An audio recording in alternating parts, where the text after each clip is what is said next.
porque si nosotros queremos constituirnos en una alternativa política para este país, debemos ser impecables en nuestras acciones. Y no puede ser que en la primera oportunidad, que ni siquiera la ganamos nosotros, es decir, el pueblo boliviano, los bolivianos, no el pueblo boliviano, los bolivianos salieron a las calles a sacar a un gobierno corrupto, a un gobierno que hacía fraude, que nos robó lo más importante de la democracia, la decisión del voto.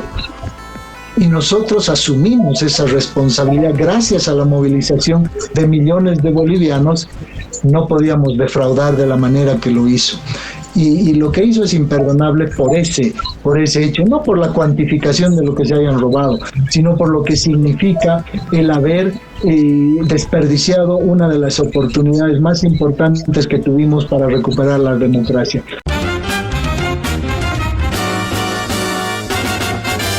Esto es Cabildeo Digital.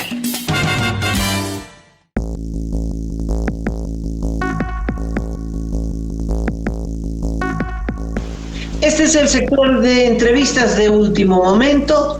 Compartimos la pantalla con Edwin Cacho Herrera y tenemos como entrevistado a Marcel Rivas, a quien le damos la bienvenida. Marcel, qué gusto de verte. Muchísimas gracias, Amalia, muy buenas tardes. A Edwin también, muchísimas gracias por la invitación. Bueno, estás en tu casa. ¿Qué es lo que más te ha gustado de llegar a tu casa?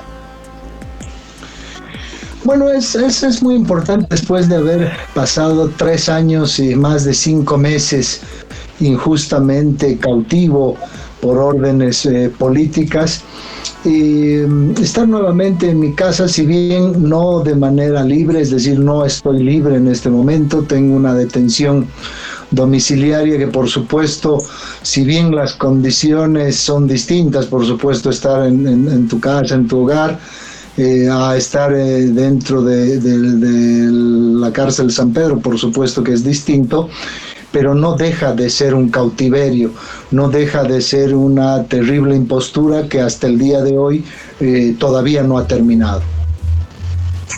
El presidente Luis Arce Catacora asumió la presidencia el 8 de noviembre del año 2020. 8 de noviembre. Días después, el 19 de noviembre, la primera medida de Luis Arce Catacora fue detener a Marcel Rivas, que fue detenido el 19 de noviembre, lo dije. O sea, pasaron poquísimos días y ya la mano dura de Luis Arce Catacora, una mano que no se esperaba que llegue. ¿En qué circunstancias te detienen, Marcel? Bueno, es correcto, porque el 19 de noviembre yo fui la primera medida política ordenada por Luis Arce Catacora, por el presidente, y ejecutada por su ministro de gobierno en complicidad con todo el esquema judicial que está torturando a todos los bolivianos, no solamente a los presos políticos. Hay muchísimas otras víctimas también de este infame sistema judicial. Pero bueno, fue la primera medida que además ya había sido anunciada, es decir, 2 meses antes de que termine, de que sea posesionado el presidente Arce, de que haya el cambio de gobierno. Me acuerdo muy bien que el presidente de ese entonces de la Cámara de Diputados, se me fue ahorita el nombre, que era del Movimiento al Socialismo, en una entrevista dijo que si yo permitía que salgan los funcionarios del gobierno de Yanine Áñez, tenía que entrar a la cárcel, es decir, como si migración fuera una institución paramilitar que no puede dejar salir a ciudadanos que no tengan ningún impedimento de salida. Entonces ya habían anunciado cuál iba a ser su estrategia. Me detuvieron el 19 de noviembre con la excusa de que yo había, en mi calidad de director de migración, había permitido que a los exministros Arturo Murillo y Fernando López salgan del país. Hay dos puntualizaciones importantes. Para empezar, ellos salieron el 5 de noviembre, según reportes tanto de inteligencia como de la policía caminera y el ejército además. Salieron el 5 de noviembre y yo dejé de ser funcionario de migración el 4 de noviembre. Pero además los informes tanto de inteligencia, de la FELCSE, de Interpol, indicaban que ellos salieron por un punto de control, es decir, por un punto no autorizado, no salieron por un punto de control migratorio.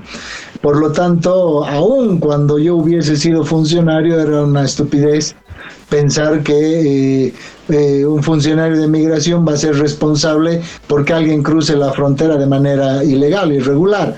No funciona así, es decir, ni siquiera la policía caminera tiene las condiciones de controlar 7.000 kilómetros de frontera.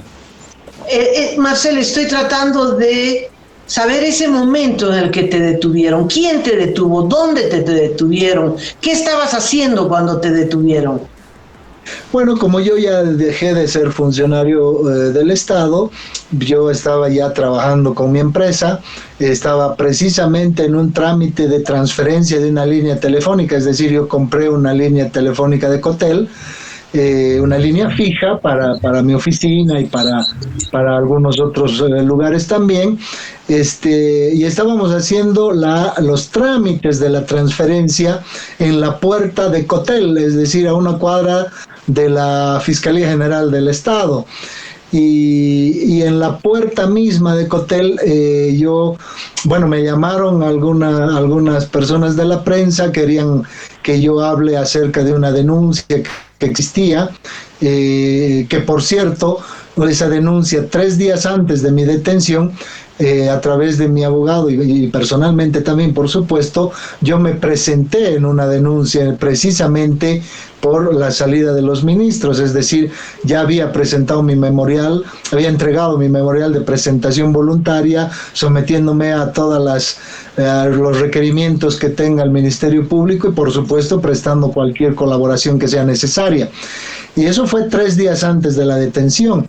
Sin embargo, cuando estaba dando yo la conferencia de prensa, en la puerta de Cotel apareció un investigador que por supuesto cometió un delito al haberme detenido de la manera que me detuvo, y obviamente va a tener consecuencias también a futuro junto con mucha otra gente que cometió delitos y actuó en contra de la ley al detenerme y al procesarme. Y bueno, me detuvo en la puerta de Cotel en plena conferencia de prensa, es decir, no pude terminar la mitad de la conferencia de prensa, me detuvo, no me esposó, simplemente, es decir, no me puso esposas en las manos, simplemente me pidió me mostró el mandamiento de aprehensión y me pidió que lo acompañe a las oficinas de la Fiscalía. Obviamente yo accedí, lo llamé en ese momento a mi abogado y para pedirle que me acompañe, y nos encontramos en la Fiscalía, en el Ministerio Público, para prestar la declaración. ¿Pensaste entonces que era el principio de 3 años y medio de reclusión? Sí, por supuesto.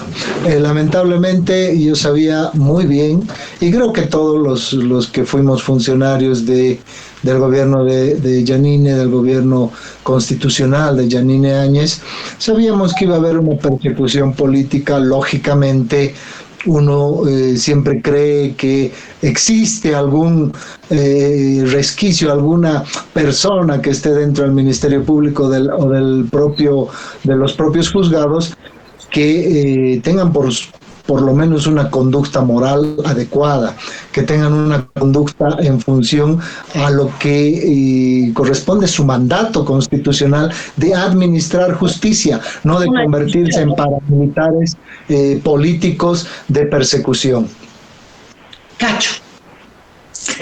Una vez que ya estás detenido, Marcel, me imagino que primero en las dependencias de la Fuerza Anticrimen y luego ingresado a la cárcel de San Pedro de la Paz. Cuéntanos, por favor, cómo has percibido el trato que te han dado. Ya en ese momento tenías calidad de preso político del gobierno de Luis Arce. ¿Había un trato distinto contigo? ¿Percibiste algo? ¿Te llevaron, por ejemplo, a un lugar específico, digamos, como que aislado del conjunto de la población penal? Bueno, primero, una vez que la juez Castro, me acuerdo, la misma que liberó a Quintana, que liberó a Evo Morales de todos los delitos que ha cometido, es esa misma juez la que se hizo cargo de mi caso en primera instancia. Determinó, me acuerdo, 3 meses de detención preventiva sin ninguna justificación legal, por supuesto. Alegó que no tenía domicilio. No sé en qué se basaría, es decir, seguramente yo era un indigente, ¿no?, que vivía en las calles, pero obviamente mi domicilio era exactamente el mismo que es en este momento, además que coincidía con el domicilio descrito en el carnet de identidad, entonces obviamente no tenía ninguna justificación. Sin embargo, esta gente no necesita justificación legal para tomar ese tipo de determinaciones, solo necesita una instrucción política. Y esa vocal que ahora, hoy en día, es vocal, que además esta señora Castro, Claudia Castro, me acuerdo, que no solamente es vocal, sino que esta sinvergüenza ahora es candidata a la magistratura. Imagínense eso, imagínense esa calidad de candidatura que tenemos en este país. Es candidata a ser magistrado, una señora que recibe instrucciones políticas para emitir sus fallos. Pero bueno, estamos en esas condiciones. En todo caso, una vez que ella determinó los 3 meses de detención preventiva, lamentablemente eso fue el 21 de noviembre, es decir, 2 días después de mi detención.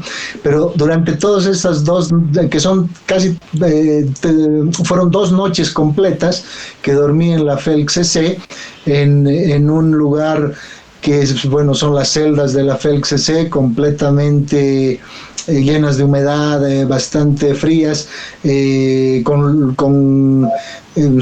como camas que hay, pero son de cemento en realidad, no son unas camas en sí. Dormí en ese lugar. Obviamente tuve un problema de salud, es decir, yo tengo una condición de nacimiento que es un problema renal, que se me presentó años antes, y bueno, pues ahí tuve un colapso en el riñón, hubo una infección del riñón y de los conductos renales. Entonces, una vez que determinó la detención, también determinó que se haga una valoración en una clínica de manera inmediata, una valoración médica, y bueno, pues en función a esa valoración se tomó una decisión. Los 3 meses de detención preventiva obviamente corrían en el penal de San Pedro. Entonces, ese mismo día, terminando la audiencia a las 6 de la tarde aproximadamente, me llevaron a mi clínica, donde está también mi nefrólogo, en la Clínica del Sur, y bueno, ahí ya quedé internado para todos los análisis y la recuperación. Una consulta adicional, ya estando en San Pedro, ya cumpliendo la detención preventiva, tú nos dijiste que fuiste la primera medida política de persecución que se tomó, ni bien asumió el presidente Arce. Tú luego hiciste como que recibiste, te fueron, digamos, acompañando los exministros que quedaron detenidos, excomandantes del ejército, de la policía, o estaban separados. ¿Cómo era el trato ahí adentro? Primero, una vez que terminó mi internación en la clínica, estuve 3 meses, 90 días, un poco más de 90 días en la Clínica del Sur. Me dieron de alta, bueno, en realidad antes de que me den de alta, me sacaron de la clínica sin el alta médica. Me sacaron por orden de esta misma juez, que ese es el otro delito que cometió esta señora Castro, que ordenó que se me saque de la clínica sin alta médica. Yo nunca tuve la alta médica de la Clínica del Sur. Entonces me sacaron con el suero incluido, y me llevaron directamente al penal de San Pedro. Eso fue una noche en febrero. En febrero, aproximadamente a las 9 de la noche, fueron a recogerme por orden judicial. Bueno, ahí una vez que estuve en el penal, buscaron un lugar de aislamiento, es decir, porque una de las recomendaciones clínicas que además fueron corroboradas por el médico forense, me visitaron 4 médicos forenses enviados por el Ministerio de Gobierno, seguramente a pedido querían que alguno saque algún informe negativo, qué sé yo, o en todo caso más favorable para que yo esté en condiciones precarias dentro de la prisión. Y bueno, pues los 4 médicos forenses corroboraron la condición médica y afirmaron las recomendaciones de mi nefrólogo, en el sentido de que no podía estar en lugares de hacinamiento, en lugares en los que no haya una limpieza adecuada, en lugares en los que no podía haber humedad, etcétera. Entonces, cuando llegué al penal, sin alta médica, el gobernador de esa época del penal, el director del penal, me buscó un espacio en aislamiento, es decir, que no esté con ningún otro interno, que tampoco pueda tener contacto con otros internos, y me llevaron al sector de Grulla. Grulla en sí no es una sección penal, sino es un espacio donde llegan temporalmente los detenidos, están un par de días y de ahí ya se van a las distintas secciones.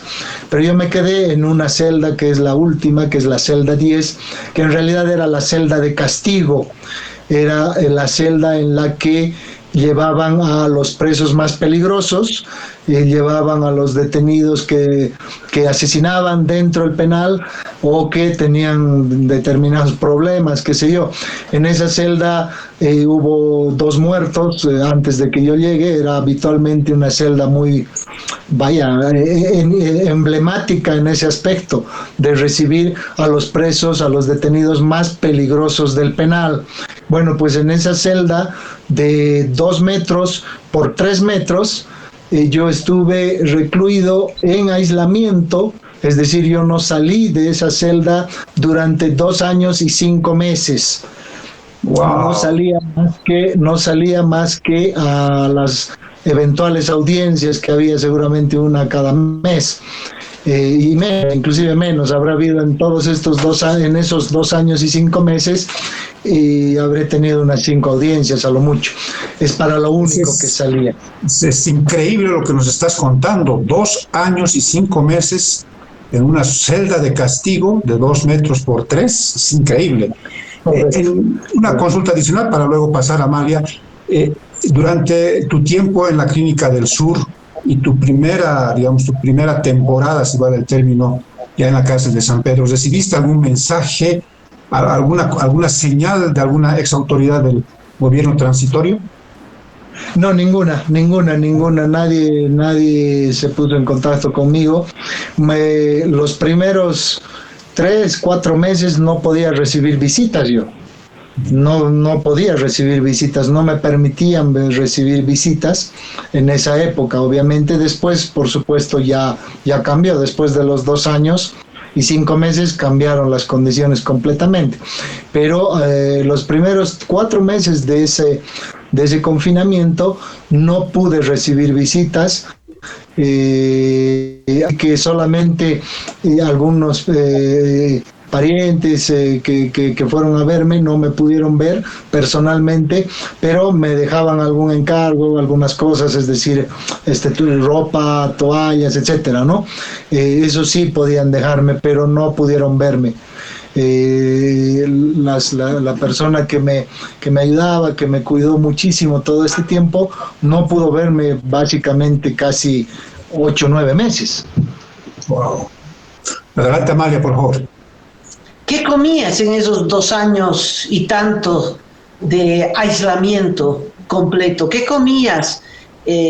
¿Había un lugar para bañarte, en fin? ¿Y qué sentías en esa en ese aislamiento? Bueno, en la celda que yo estaba, en un principio durante casi un mes y pico,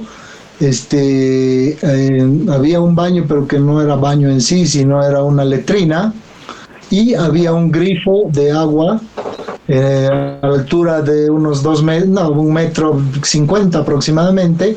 Era un grifo que salía como de la pared, de ahí salía el agua, y como digo, la letrina, no era un baño en sí, que eso estaba dentro.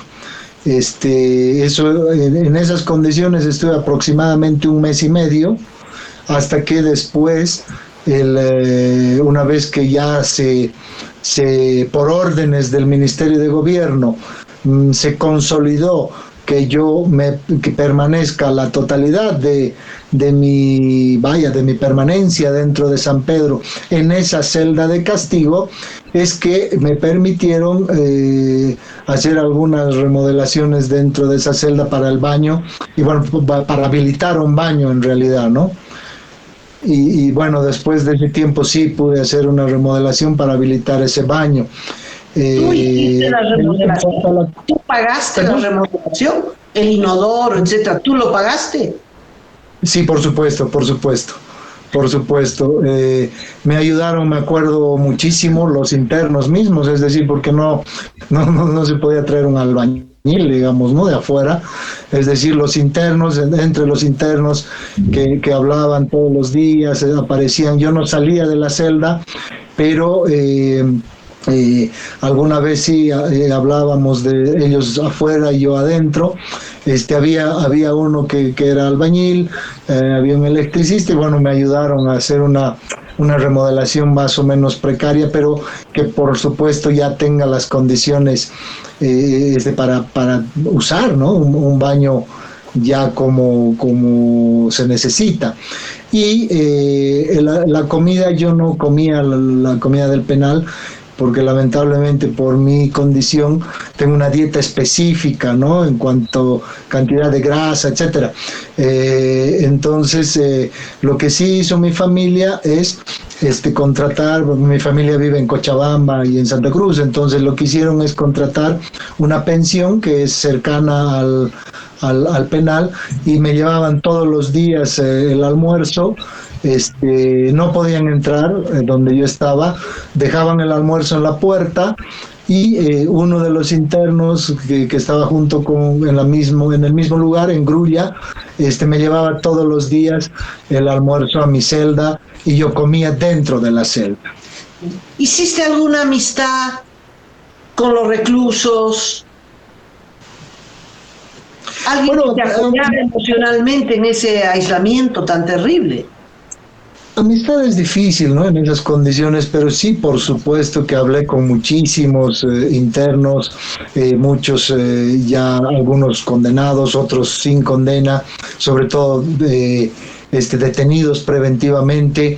Como es una sección en la que en sí no vive gente permanentemente, más que un puñado de internos que no pasan de 10, el resto están siempre en tránsito, es decir, los nuevos que van entrando se quedan 4 o 5 días, y a partir del 5.º día es que los distribuyen en diferentes secciones. Y sí, por supuesto que pude hablar con mucha gente, hablaba así con mucha gente, porque los internos que me traían la comida siempre cambian, no es el mismo cada día. Entonces, bueno, pues con que me traía en el día específico, pues conversaba, y a veces volvían en la noche, y ellos no podían entrar, es decir, nadie podía entrar a la celda en la que yo estaba, precisamente porque estaba en completo aislamiento, pero de la puerta sí podíamos hablar, ¿no?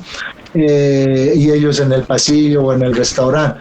Entonces sí, hablé con mucha gente, conocí muchos casos, y eso ha sido muy importante, porque hay algo que no esperaba yo obtener de toda esta experiencia, y es conocer realmente tragedias muy complicadas. A veces uno piensa que, bueno, como preso político está perseguido, etcétera, la está pasando muy mal, pero resulta que hay miles de bolivianos todos los días, por lo menos, solamente a la cárcel de San Pedro. Son entre 20, 15, 25 internos que entran todos los días a la cárcel, de los cuales más de la mitad están siendo injustamente detenidos también.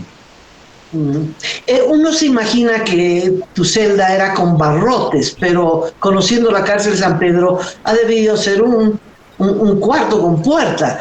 Y cuando te dejaban la comida, había una ventanita. ¿Por dónde te dejaban la comida? Correcto. En Grulla ahora los delegados, los responsables de ahí, se han encargado de hacer un buen trabajo, eso hay que decir. No es como cuando yo llegué. Ahora que me he ido es completamente distinta. Cuando yo llegué, solo para que tengan una idea, el cuarto sí era de ladrillo, todos los cuartos son de ladrillo, las celdas. Las puertas son metálicas, no de rejas, son metálicas, y en la parte superior tienen una pequeña reja de unos 15 centímetros de alto por el largo de la puerta, digamos 90 centímetros aproximadamente. Esa es la única ventana y el único contacto que yo tenía con el exterior los primeros meses. Era un cuarto completamente lúgubre, lleno de humedad. Las paredes, todo un desastre. Hoy en día, gracias al trabajo de los propios internos y seguramente en coordinación también, estoy seguro, en coordinación con la dirección de gobernación, ya han arreglado completamente ese lugar y por supuesto que tiene muchísimas mejores condiciones. Pero en ese momento no era así, en ese momento era terrible. El pasillo era realmente aterrador, ¿no? Nada que ver con lo que es ahora realmente ha cambiado mucho y eso es algo muy bueno. Pero en ese momento era muy complicado. Entonces los primeros 4 meses me pasaban la comida, sí, por la ventanita esa de arriba, y bueno, por ahí también podía hablar con alguna gente. ¿Cuándo volviste a ver el sol? A sentir el sol. Después de mucho tiempo, más de un año. Después de un año hubo cambio de autoridades, y es un poco más de un año y 5 meses debe ser. Inclusive hubo cambio también de delegados, es decir, de responsables del área, porque Grulla no es en sí una sección, es un área. Y bueno, con ellos hubo un movimiento interesante, hicieron remodelaciones, refacciones, etcétera, y habilitaron una especie de terraza que está encima de las celdas, lo cual quedó muy bien. Entonces ahí se podía ir a tomar el sol, porque después de un año y medio que yo estuve encerrado completamente, las nuevas autoridades y los nuevos responsables de la sección sí habilitaron todo lo que es esa terraza, y a mí me habilitaron horarios particulares en los cuales yo podía salir solo, ¿no? Para no tener contacto con otros detenidos, por niveles de seguridad y por instrucciones de las autoridades de esa época, ¿no? Entonces sí salía 15 minutos, media hora a tomar el sol. No todos los días, salía 2 veces por semana. Marcel, ¿tú crees a estas alturas ya, después de haber pasado este tremendo episodio en tu vida, crees que se utilizó tu condición de salud para en realidad castigarte y de alguna manera mantenerte aislado por tanto tiempo dentro de la celda, de ese cuarto lúgubre que tú dices? Las autoridades del Ministerio de Gobierno, debo decir, o sea, las autoridades políticas, por supuesto que sí, el objetivo de ellas era matarme, y eso está muy claro. Y no así las autoridades policiales, eso es muy, muy importante rescatar, que desde el primer día en el que yo ingresé al penal, e inclusive cuando eran custodios míos en el hospital, solamente recibí respeto, colaboración y ayuda. Obviamente siempre ellos cumpliendo con sus funciones, por supuesto, de mantener mi resguardo y mi seguridad, por supuesto que sí, pero absolutamente todas las autoridades de policía, de gobernación, no así las autoridades políticas, esa es otra historia. Las autoridades políticas lo que querían, sobre todo los que dirigen el Ministerio de Gobierno, lo que querían era matar, por supuesto, y estaban aprovechando que yo tenía una condición de salud, pues iba a ser mucho más sencillo que agarre una infección o agarre cualquier tipo de problemas. Cualquiera que conoce lo que significa una condición renal sabe que tiene que cuidarse del agua, tiene que cuidarse de infecciones, de humedad, de muchos factores que por supuesto las condiciones en las que yo estaba no eran las más adecuadas.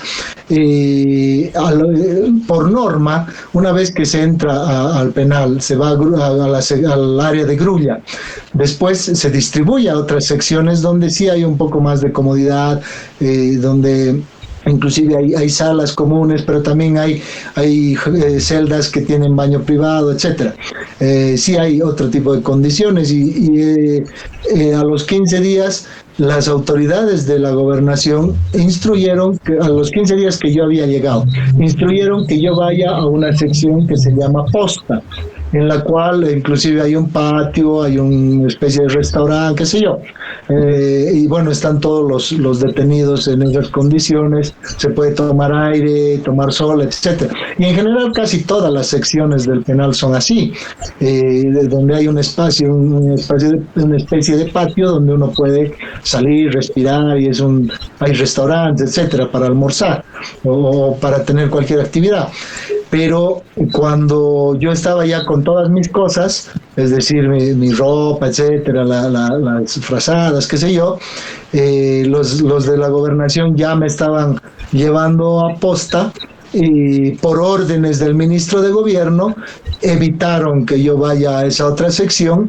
Las autoridades del régimen de esa época, por supuesto, no las actuales porque han cambiado, las de esa época bajaron, porque están arriba de grulla las oficinas, bajaron, por eso digo bajar, se acercaron a la puerta y dijeron no existe autorización para que él vaya a posta, y por lo tanto tuve que quedarme 2 años y 5 meses en la celda número 10 de grulla, que era la celda de castigo. Caramba. ¿Y cómo te comunicabas o cómo te enterabas de las cosas que ocurrían en la ciudad, en el país? ¿Tenías una radio? ¿Podías quizás utilizar el celular como receptor? Cuéntanos esa parte, por favor. No se puede tener artefactos electrónicos dentro del penal, y más aún en un lugar que es bastante controlado como grulla. Ahí nadie, eso sí puedo asegurarles que no se puede tener un teléfono ahí. Me llevaban periódico todos los días. Ahí sí hay una persona que lleva periódico todos los días. Y en el restaurante, después ya como les decía, de ese año y medio que hubo ciertos cambios, en el restaurante había una televisión, entonces sí se podía tener acceso a las noticias, etcétera, a todo lo que estaba pasando. Sí, ya me podían llevar libros, me pudieron llevar, obviamente el periódico lo tenía todos los días, que iba alguien y me lo dejaba ahí, y bueno, y hablando con la gente, ¿no? Creo que la manera más práctica e importante cuando uno está en esas condiciones es hablar con la gente. Uno se entera de muchas cosas. Finalmente, en esta parte, en lo que me corresponde, entonces, 3 meses en la Clínica del Sur, 2 años y 5 meses en la grulla, y después, ¿dónde te trasladan para completar los 3 años y medio que estuviste en San Pedro? Correcto. Bueno, después de que estuve en grulla y ya la verdad que mi salud se estaba deteriorando muchísimo, porque a pesar de que yo tenía una dieta especial, me traían también comidas, fruta, 2 veces al mes, y los almuerzos a mediodía, todos los días del año, el año redondo. y me traían agua, porque yo no tomo agua de grifo, ni hervida ni nada, o sea, porque el problema no son las bacterias, sino los minerales pesados cuando uno tiene esta condición, y lamentablemente en la ciudad de La Paz, básicamente todas las cañerías y toda el agua que sale de cañería no es apta para consumirla. No la recomendaría yo a nadie que tenga mi condición. Entonces me traían agua en botellones, pero a pesar de todos esos cuidados, mi salud se estaba deteriorando muchísimo, además también por la falta de aire. Como les dije, la única ventanita que tienen esas celdas es bastante pequeña, entonces no hay mucho oxígeno. Y eso me estaba afectando muchísimo. Es por eso que tomé la determinación, además que ya había sido bastante paciente esperando los procesos, a pesar de saber que son procesos completamente ridículos, sin ningún sustento legal, sin ninguna prueba, es más, sin que haya delitos. O sea, son procesos en los que no hay delito, pero bueno, hay sentencias, es otra historia. Entonces fui paciente, esperé que las órdenes políticas muevan al sistema judicial. El sistema judicial hizo lo que tenía que hacer, lo que les ordenaron, emitieron una sentencia y ya está. Correspondía la liberación, a pesar de tener una sentencia, porque en uno de los procesos fui absuelto, justamente el proceso por el que me detuvieron. Me detuvieron por supuestamente dejar salir a los ministros, pero esa acusación era tan ridícula que obviamente tuvieron que sacar una absolución, y me sentenciaron en otra por 3 años. Bueno, en el país la sentencia de 3 años no tiene cárcel, por lo tanto mucho menos puede tener detención preventiva.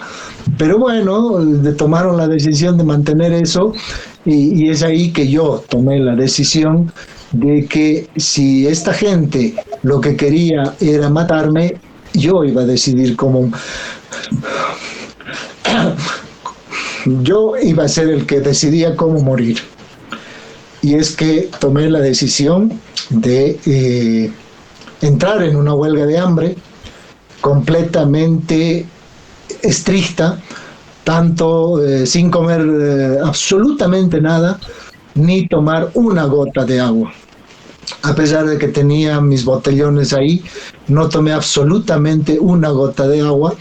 Sí, las autoridades de la gobernación, las autoridades policiales, me refiero, el director y todas las autoridades, los policías, etcétera, se preocuparon muchísimo de proteger lo que puedan hacer ellos de mi salud. El director se preocupó mucho de que yo tenga asistencia médica permanente, y es así. Yo recibía al menos 3 o 4 veces al día que iban los médicos del penal, que también fueron se preocuparon mucho por mi salud. Intentaron que yo cambie de opinión. Por supuesto que mi decisión ya estaba tomada, y además que esa decisión no fue absolutamente hormonal, ni fue algo que haya decidido en una cuestión de segundos. No, fue absolutamente razonada, porque a pesar de que ya existía una sentencia, a pesar de que existía una solicitud de cesación a la detención preventiva que estaba en apelación, me negaron la cesación de la detención preventiva, entonces estaba en apelación. Eso debió resolverse en 6 días a más tardar, pero el vocal de la sala se la guardó 4 meses. 4 meses, no convocaba, no programaba la audiencia de cesación, de apelación a la cesación preventiva, y eso fue suficiente para mí. Entonces empecé esa huelga de hambre, y bueno, me pasó todo lo que tenía que pasar. No comí absolutamente nada, no tomé una sola gota de agua. Estuve 13 días en huelga de hambre estricta. Entonces lo que pasó es que a los 4 o 5 días, quizás a la semana, el vocal, que no le había dado la gana de convocar la audiencia después de 4 meses, con la huelga de hambre sí convocó, salió evidentemente a mi favor, por lo que tenía que llevarse adelante la audiencia de cesación a la detención preventiva, porque era un incidente lo que estaba en apelación, no en sí la audiencia de cesación. Entonces ese incidente lo resolvió y dio lugar a que se pueda llevar adelante la cesación a la detención preventiva. Entonces, en medio de la huelga de hambre, yo sabía que no podía dejar de esa mi medida hasta que verdaderamente el Poder Judicial, las autoridades judiciales hagan su trabajo. Porque mi huelga de hambre nunca fue ni contra el gobierno, ni contra menos a mis acusadores, o sea, es decir, el Ministerio de Gobierno, no, porque eso sería una estupidez. Yo no voy a hacer una huelga de hambre en contra o para presionar a quien quería matarme en un principio, eso sería una locura. Mi huelga de hambre era muy precisa para destrabar el tema judicial, para que las autoridades judiciales hagan su trabajo, que convoquen, es decir, que programen las audiencias como deben ser, y bueno, pues que resuelvan según lo que corresponda a lo que ellos crean que tienen que hacer, y es lo que sucedió. Sucedió que a los 4 o 5 días, primero el vocal convoca a la audiencia, sale a mi favor, y correspondía que el juez emita es decir, convoque la cesación preventiva, la audiencia de cesación preventiva. La convocó, yo seguía en huelga de hambre, y lo que sucedió es que el poder político impidió que yo asista a la audiencia, literalmente impidió. Las autoridades del Ministerio de Gobierno impidieron que yo asista a la audiencia de cesación a la detención preventiva. Lo que hizo en ese momento el juez fue decretar un cuarto intermedio, dando unas 2 horas para ver si yo podía llegar. Tampoco permitieron que yo salga del penal. Repito, las autoridades políticas. No estoy hablando de los policías ni de la dirección. Eso es muy importante que quede claro. Fueron las órdenes políticas. Entonces lo que hizo el juez me parece que es lo correcto. Decretó otro cuarto intermedio y fueron ellos, es decir, el juzgado, y con mi abogado y los abogados de la parte acusadora del Ministerio de Gobierno, que fueron al penal. En el penal hubo un incidente bastante peculiar, porque también por acciones del poder político, los internos impidieron que se lleve adelante la audiencia. Es decir, era un poco peculiar eso, porque obviamente no fue algo... He estado yo 2 años y medio. Si hay alguien que conoce cómo funciona la cárcel, son muchos otros seguramente. Y no hay ese tipo de movimiento. Los detenidos, los internos, no los hacen pues de manera espontánea ellos mismos. No tienen nada en contra mía. Entonces, y mucho menos para decir que haya una audiencia dentro del penal, cuando los internos lo que más quieren es que sus audiencias se lleven a cabo y no se suspendan.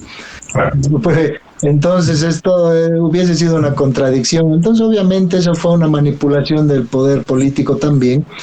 Al final tampoco se llevó a cabo de manera presencial, entonces se decretó otro cuarto intermedio para las 5 de la tarde, donde yo tenía que asistir de manera virtual.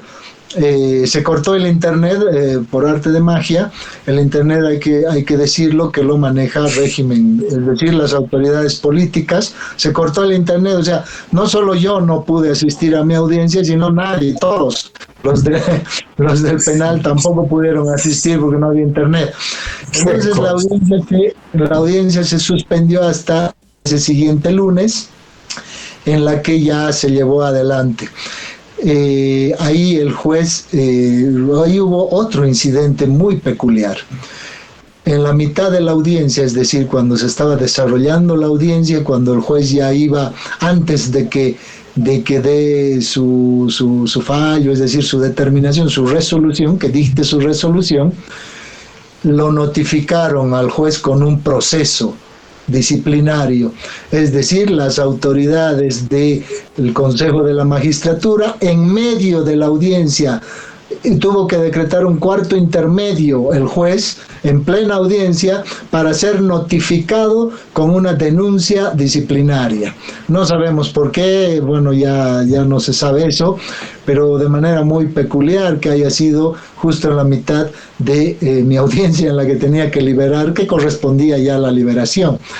Entonces, no sabemos por qué lo habría hecho, si tiene algo que ver con la denuncia que recibió en el mismo día de mi audiencia, a la misma hora, es decir, mientras se llevaba a cabo la audiencia, o por motivos que él consideraba dentro del Estado de Derecho, determinó que no correspondía la cesación a la detención preventiva. Pero obviamente después de esa audiencia, ya a mí me correspondía dejar la huelga de hambre, porque mi objetivo era muy claro: destrabar el ámbito jurídico. Ya la pelea era con el poder político, ya no con los jueces. Por lo tanto, no correspondía continuar con la huelga de hambre. Y ahí, en ese interín, en ese lapso, es que me cambiaron de sector. Es decir, por seguridad, yo ya dejé la celda de castigo de Grulla, la celda 10, me llevaron a un ambiente que se llama Olivos, que es un área donde están los policías detenidos. Y ahí estuve hasta el momento de salir el anterior viernes. Adelante, Mane, por favor. Uno pensaba, Marcel, que siendo el primer preso político te habías convertido en el comité de recepción de casi 200 detenidos políticos, ¿no? Pero estuviste aislado. Pero ya al volver, cuando entras al sector de los comunes, en la sección Olivos, ahí mejora tu condición. Claro que después de tantos días de huelga de hambre, ¿cuántos dijiste? 12, 13 días de huelga. Has debido estar hecho flecos, es decir, ya me imagino cómo estarías. Estás vivo de milagro, porque te podías haber muerto. Tú dijiste entonces, o libre o muerto, de aquí salgo, o libre o muerto. Y bueno, tuviste que esperar, la realidad fue muy dura contigo. Sin duda alguna, fueron 13 días muy duros. Lo más grave de una huelga de hambre real, porque hay que decirlo, yo de estudiante he hecho muchas huelgas de hambre en las que en las noches nos traían sopita en termo. No, esta fue una huelga de hambre durísima, en la que no tomé ni una gota de agua. Lo más duro es el estómago. No es que uno siente hambre, lo que pasa es que empieza a quemar por dentro el estómago. Entonces es muy complicado. Eso, por supuesto, un poco de más tiempo, una semana más, ya se habrían podido generar daños irreversibles. Y bueno, pero es que no había otra alternativa, es decir, de lo único que somos dueños las personas es de nuestro cuerpo y de nuestra decisión. Claro, algunos no son dueños ni de su decisión, pero esos están trabajando en el sistema judicial. Pero nosotros sí, los ciudadanos comunes, sí somos dueños de nuestra vida, de nuestro cuerpo y de nuestras decisiones. Y no importa lo que nos quieran hacer, no importa cuánto tiempo nos pretendan perseguir, no importa. Nosotros vamos a seguir siendo dueños de nuestro cuerpo y de nuestra decisión. Y bueno, eso es lo que pasó. Ya en ese sector sí estaba muchísimo mejor, en mejores condiciones. Hay un pequeño patio donde se puede tomar aire, el sol, desde ahí ya salía todo el tiempo. Obviamente la alimentación me cuidé nuevamente. Entonces ya las condiciones generaron que mi recuperación haya sido muy buena, haya sido oportuna. Sobre todo la ayuda que he tenido de parte de los médicos del penal y sobre todo, siempre de los internos, porque los internos han sido los que más me han cuidado, tanto en el sector Grulla, ni qué decir, en el sector Grulla que he estado los 2 años y medio, que si no hubiese sido por los internos y por la policía que me cuidaba, pues seguramente la historia hubiese sido muy distinta. Y también en este nuevo sector, por supuesto, los internos también me ayudaron muchísimo para recuperar mi salud, y también los guardias, es decir, la policía, que me dieron todas las condiciones para poder estar mejor. Tuviste 2 acusaciones. En la principal saliste absuelto, pero no te liberaron.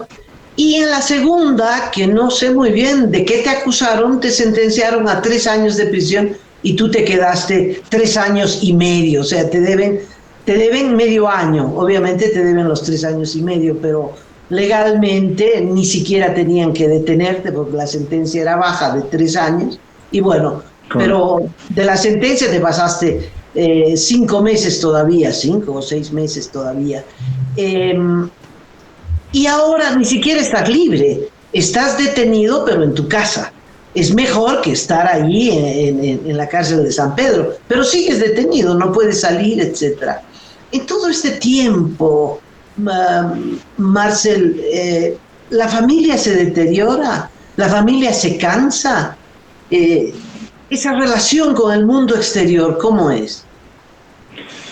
Bueno, yo creo que los que más sufren una persecución política y en general una desgracia que nos lleve a un lugar como la prisión, los que más sufren es la familia.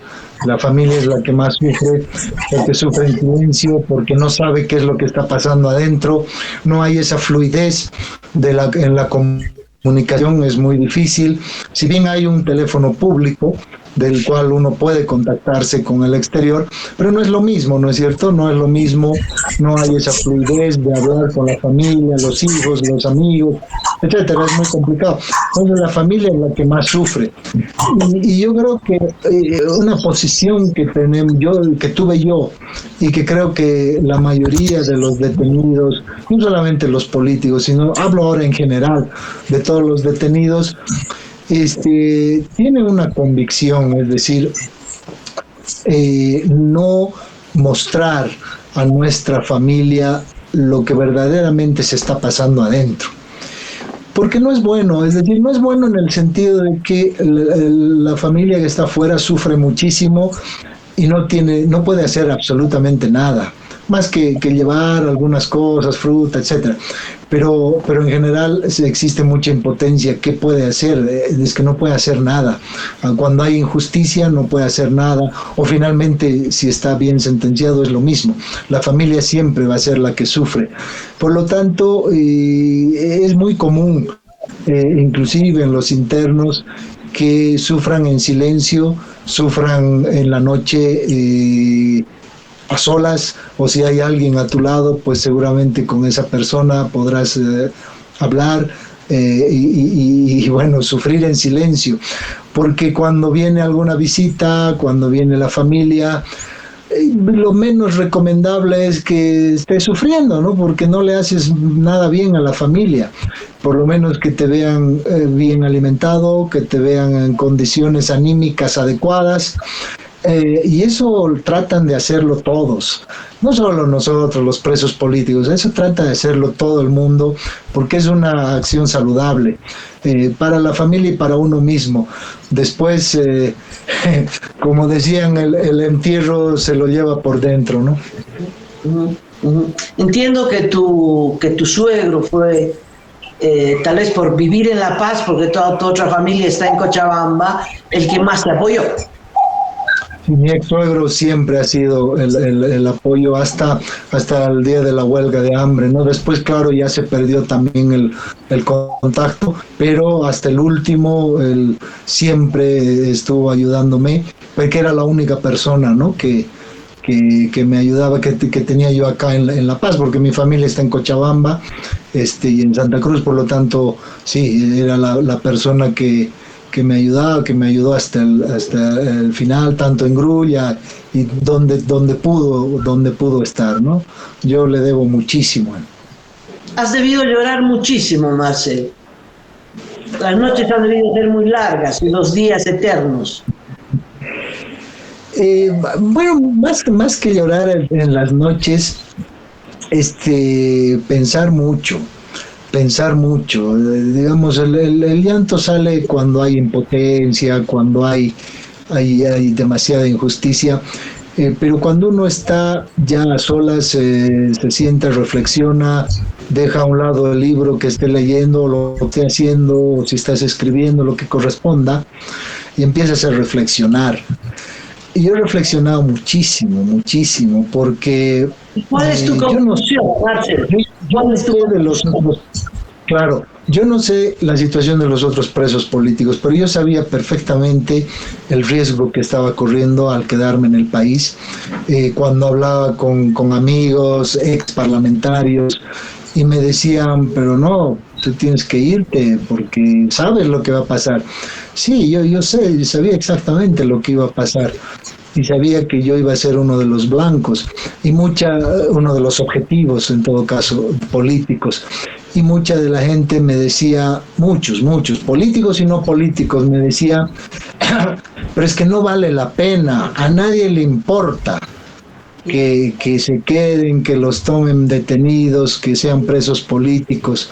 Yo reflexionaba mucho eso, he reflexionado muchos meses, años, y he llegado a la misma conclusión que llegué antes de ser detenido. Y es que, por supuesto que vale la pena. Es cierto que hay mucha gente que no le importa, que no va a hacer absolutamente nada por este país.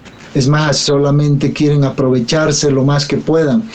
Pero resulta que hay millones de bolivianos, hay muchísimos políticos y gente, sobre todo la gente común, que sí le importa mucho.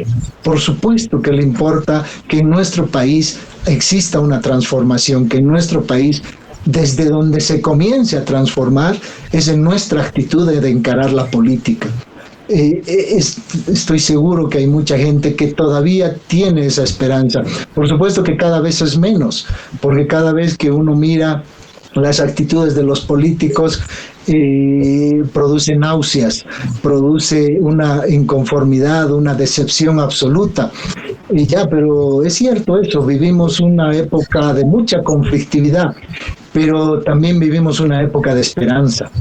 Y me parece que la esperanza tiene que comenzar a mostrarse en la actitud que tenemos como políticos. Yo no me arrepiento de absolutamente nada de lo que hice. No me arrepiento ni me avergüenzo de ser político, porque es una decisión que yo la tomé. Ahora bien, el haber tomado esa decisión, por supuesto que tiene consecuencias, pero al mismo tiempo también tiene responsabilidades.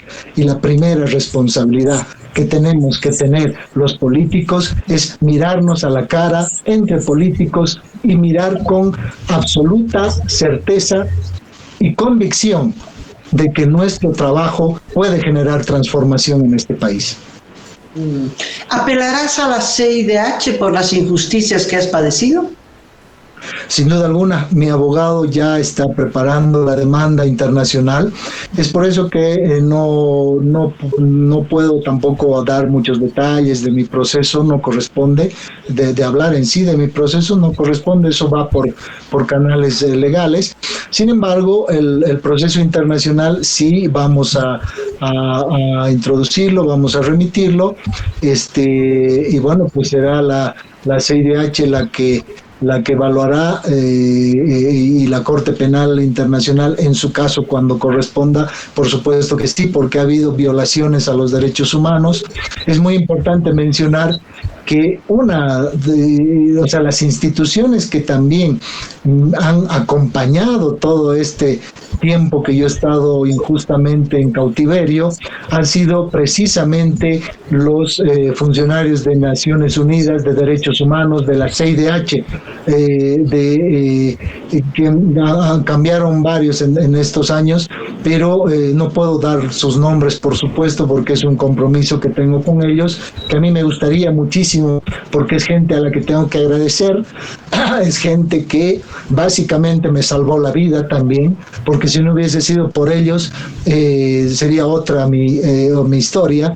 El personal que estuvo hasta el 31 de diciembre del año 2022, fecha en la cual fue el último día que los funcionarios de Naciones Unidas, de la CIDH, de Derechos Humanos, estuvieron en Bolivia, estuvieron pendientes de mi caso, y hasta el día de hoy, recién hace pocos días he hablado con uno de ellos, que, como digo, por más que me gustaría, no puedo dar el nombre porque me comprometí con ellos a no hacerlo, pero siguen haciendo seguimiento a mi caso, y son verdaderamente quienes me acompañaron y iban a visitarme hasta 2-3 veces al mes para ver las condiciones en las que estaban, hablaban con las autoridades para mejorar las condiciones, tomando en cuenta el problema de salud, y bueno, pues gracias a ellos estoy ahorita con vida. Al mismo tiempo también la Defensoría del Pueblo, es decir, se olvidaron al menos conmigo, eso yo debo decirlo, y es siempre justo hablar de esa manera. La oficina del Defensor del Pueblo permanentemente estuvo a mi lado, olvidándose de las visiones políticas, que sí las tenemos distintas, pero aquí estábamos hablando de mi vida y de los derechos humanos. Entonces, con todos estos elementos y antecedentes, pues mi abogado está desarrollando la demanda penal internacional, que va a incluir desde el primer día de la detención ilegal que tuve, porque mi detención fue completamente ilegal, y ni qué decir ya el desarrollo de los procesos, sentencias, etcétera. Una vez que eso esté en manos ya de la CIDH y de la Corte Internacional de Derechos Humanos, pues bueno, ya será esa instancia la que determine qué es lo que corresponde y de qué manera se va a desarrollar el resarcimiento, más que todo legal, porque seguramente hay responsables por haberme detenido, hay responsables por haberme sacado de un hospital sin alta médica, hay responsables en general de todo este proceso, y que todavía no ha terminado, ¿no? Todavía seguimos en una injusticia. Es importante mencionar a Amparo Carvajal, no te olvides, ella estuvo contigo de principio a fin. Pero es que es uno de los elementos fundamentales, es decir, la señora Amparo Carvajal, que estuvo a mi lado también desde un principio.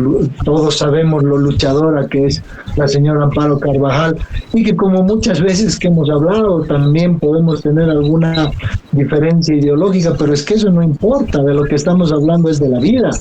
Y ella, de manera comprometida hasta el final, inclusive arriesgando su propia salud, porque se entraba, me acuerdo cuando me fue a visitar, cuando estaba en la huelga de hambre, fue una de las personas que me fue a visitar y una de las pocas que pudo entrar.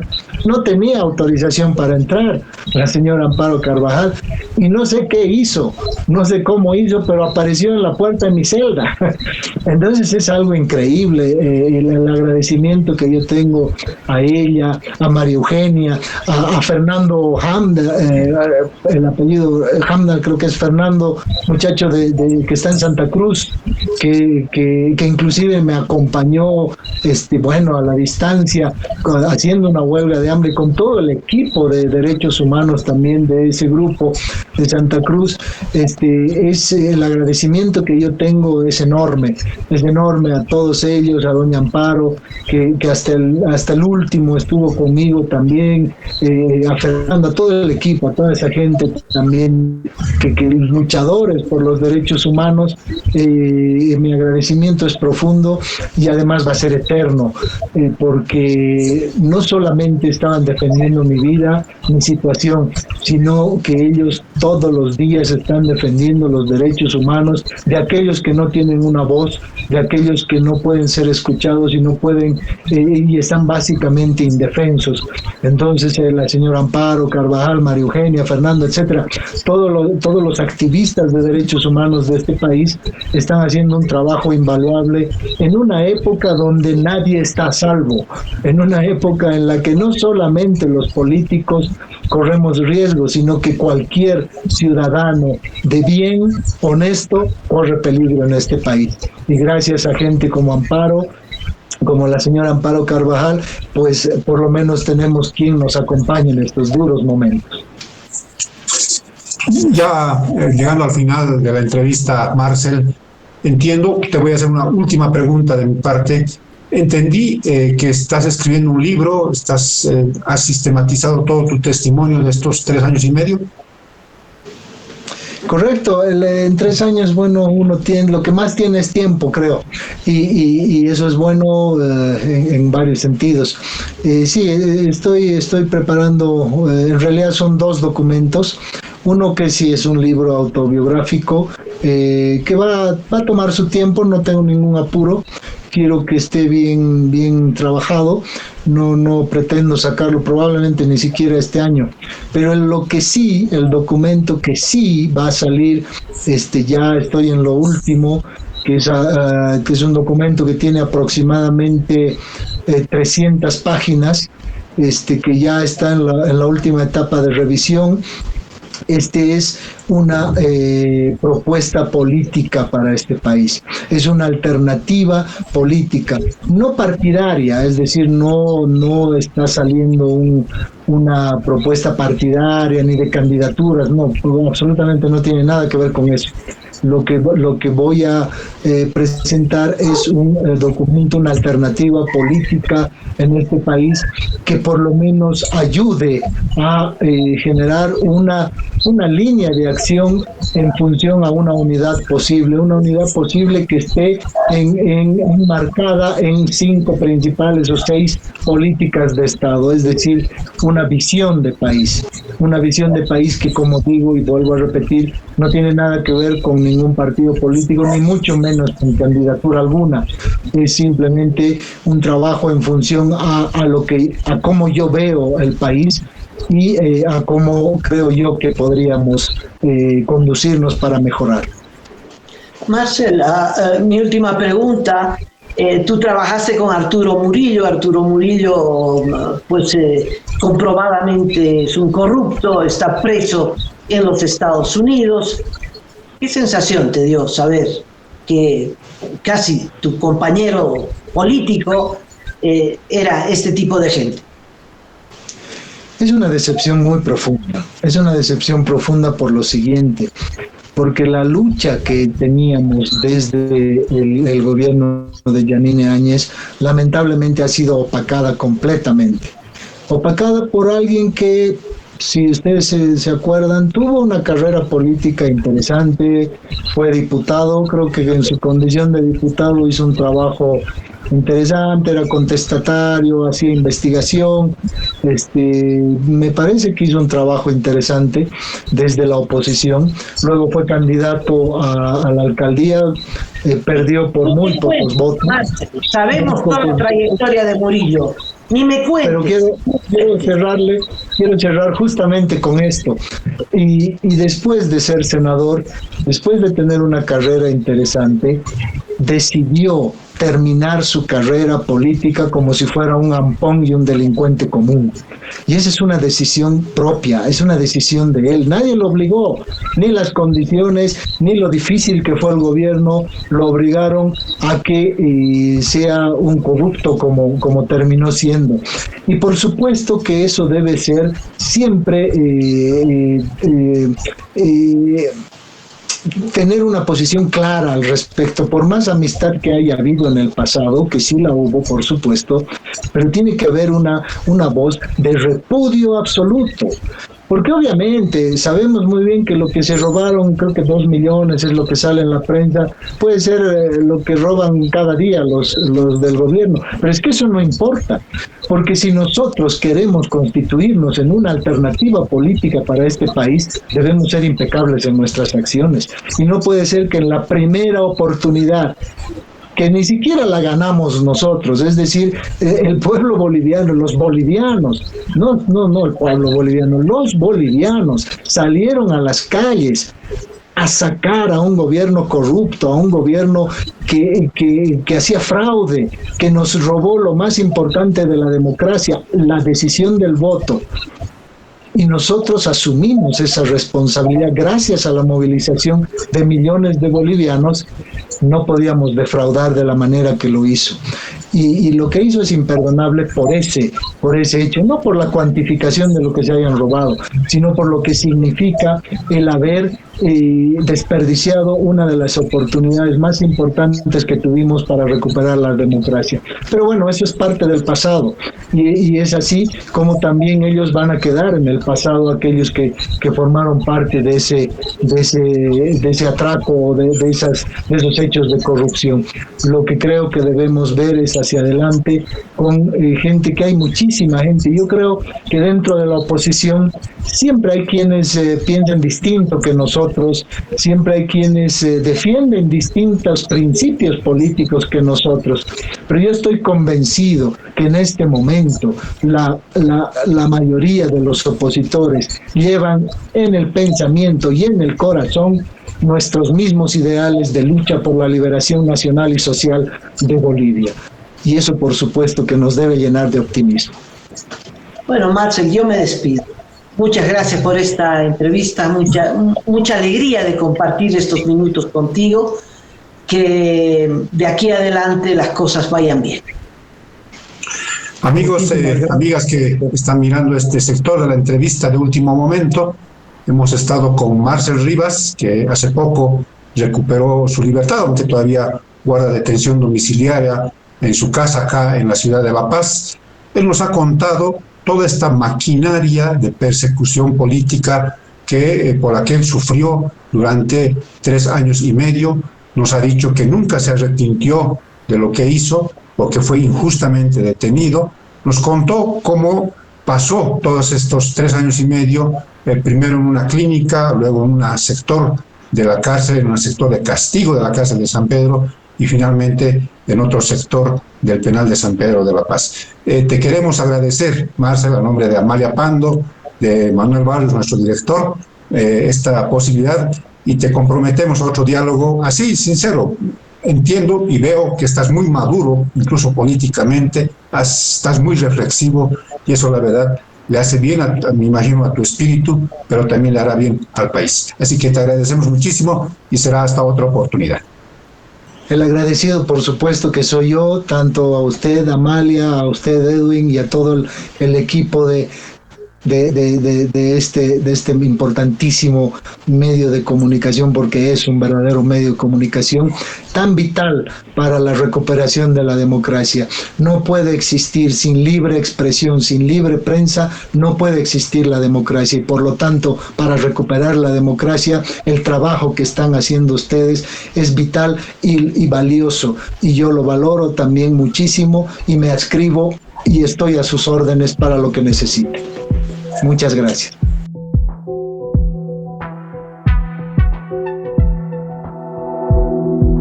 Aporta a Cabildeo Digital y apoya al periodismo independiente.